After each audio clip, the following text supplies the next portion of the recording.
এই মাছ খেতে তো সবাই পছন্দ করি, কিন্তু আমার যেন নিজস্বভাবে মনে হয় আমরা ছোটোবেলায় এই মাছ যেভাবে খেয়েছি, মানে যেই গন্ধ যেই স্বাদ পেয়েছি, এখন কিন্তু আর সেই গন্ধ সেই স্বাদটা পাই না।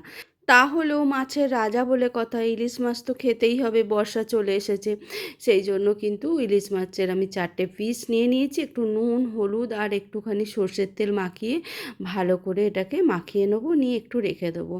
তবে ইলিশ মাছ দিয়ে তো অনেক কিছুই রান্না হয়, কিন্তু এই রান্নাটা যদি না করা হয় তাহলে কিন্তু ইলিশ মাছের মানে ইলিশ মাছটা ঠিক পোষায় না।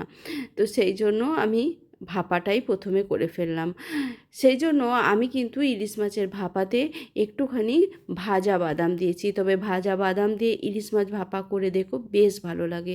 একটু সর্ষে, একটু নারকেলের, মানে শুকনো নারকেলের গুঁড়ো। তবে কেউ যদি ফ্রেশ নারকেল কোড়া দিতে পারো সেটা কিন্তু আরও ভালো হয়। আমার কাছে ফ্রেশ নারকেল ছিল না, তাই নারকেল গুঁড়োটাই দিলাম। এবার একটা টিফিন বক্সের মধ্যে ওই যে সর্ষে গুঁড়োটা ভিজিয়ে রেখেছিলাম সেটা দিলাম, আর এই নারকেল বাদাম আর পোস্তর যে পেস্টটা বানিয়েছিলাম সেটা দিলাম। আর মিক্সিটা ধুয়ে একটু জল দিয়ে দিলাম, একটু নুন একটু হলুদ দিয়ে, আর বেশ কিছুটা সর্ষের তেল, আর দিয়ে দিচ্ছি কয়েকটা মানে চেরা কাঁচা লঙ্কা। কেউ চাইলে কিন্তু ওই পেস্টটার মধ্যে কাঁচা লঙ্কাও বেটে দিতে পারো। তবে আমরা তো একটু ঝাল কম খাই, সেজন্য কিন্তু এই কাঁচা লঙ্কাগুলোকে চিড়ে দিলাম, এতেই যে ঝালটা হবে তাতেই হয়ে যাবে। এবার সব কিছুকে খুব ভালো করে মিশিয়ে নিচ্ছি টিফিন বক্সের মধ্যেই। বেশ কিছুক্ষণ ধরে খুব ভালো করে মিশিয়ে নেবো। তারপরে ইলিশ মাছগুলো এর ভেতরে ভালো করে ডুবিয়ে ডুবিয়ে দিয়ে দেবো। 4টে ইলিশ মাছ তো খুব বেশি করিনি, কারণ আমাদের বাড়িতে লোক সংখ্যাও খুব কম, তাই 4টেই করেছি। এবার সবগুলোকে ভালো করে ডুবিয়ে এবার টিফিন বক্সটাকে ঢাকা দিয়ে দেবো।